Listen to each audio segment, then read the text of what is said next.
Bonsoir à tous. Aujourd'hui, c'est un grand moment pour moi, mais tout commence ça en juillet 2016, où j'avais les larmes aux yeux. Cette ascension en course à pied, que je réalise habituellement dans les Pyrénées en 1h30, je ne peux même plus la faire. Je rumine ma colère. Le surlendemain, 10 jours après ma sortie du CHU de Perpignan, et aux grandes dames de mes parents, je rechausse mes baskets, la rage au cœur. Je vais battre mon record de 10 minutes. Je crie de joie. La maladie ne m'a rien volé. J'ai 12 ans. Ma vie est géniale. Je suis un bon sportif. J'ai un an d'avance. Lorsque tout se complique subitement. Vomissement, perte de 5 kilos, et je plonge vers la peur. L'hélicoptère vient me chercher en urgence, et j'entends mon père me crier « Ne t'endors pas !» Au sortir du coma, je ne comprends pas bien tout ce qui se passe. Diabète, maladie à vie, maladie chronique, piqûre. Diabète de type 1, maladie non génétique, non héréditaire, pas de prévention, pas de guérison. C'est près de 4000 piqûres par an à vie. Ma chance fut de tomber sur un extraordinaire diabétologue qui m'a mis dès le début mon capteur de glycémie et ma pompe à insuline. Je peux le faire grâce à mes parents qui ont acheté ces capteurs si chers. Mais à l'hôpital, j'entends des enfants hurler de douleur quand on les pique au doigt. Je me demande pourquoi ces enfants n'ont-ils pas de capteurs indolores comme moi? Ma diabétologue me répond que ce sont des familles modestes. Cette injustice me met en colère. On doit tous être égaux devant les soins.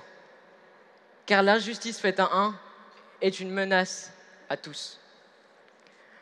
Puis j'apprends que des métiers nous sont interdits par inaptitude physique alors que je viens de battre mon record. Je ne comprends pas. Ma maladie n'est pas contagieuse. Les idées reçues, si. À 13 ans, je m'inscris dans une association de diabétiques pétillants qui s'appelle la Type 1 Running Team. Et j'apprends que le permis de conduire est limité, que les primes d'assurance sont surévaluées. Il faut faire quelque chose.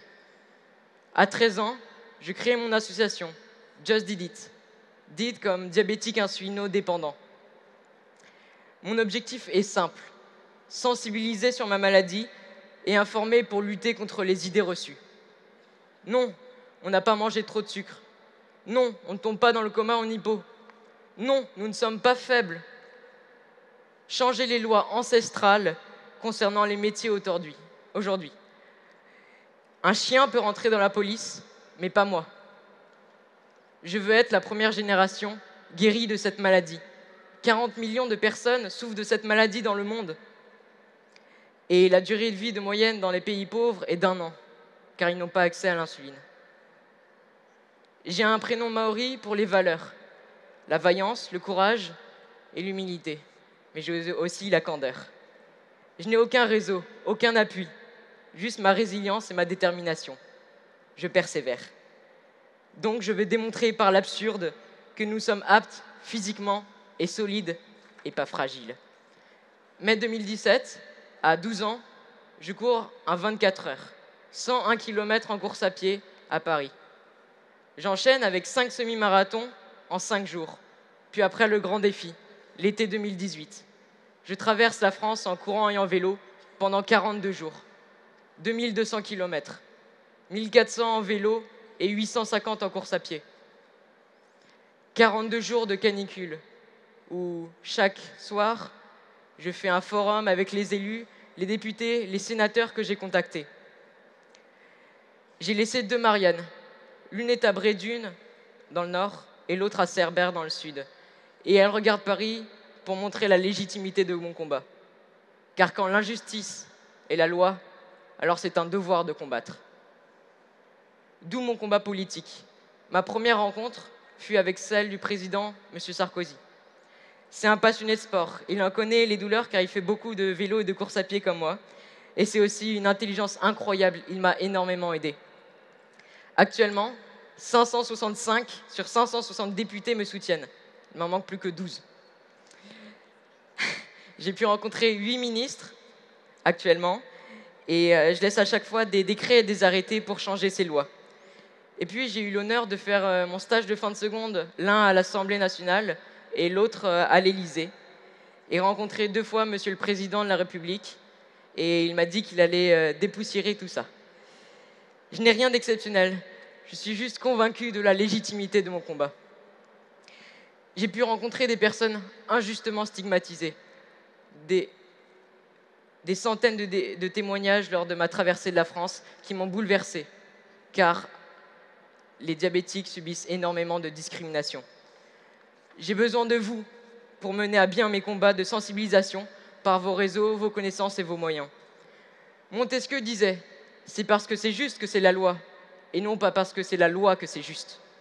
Rousseau, dans le contrat social, disait que les lois étaient faites pour corriger les inégalités de la nature.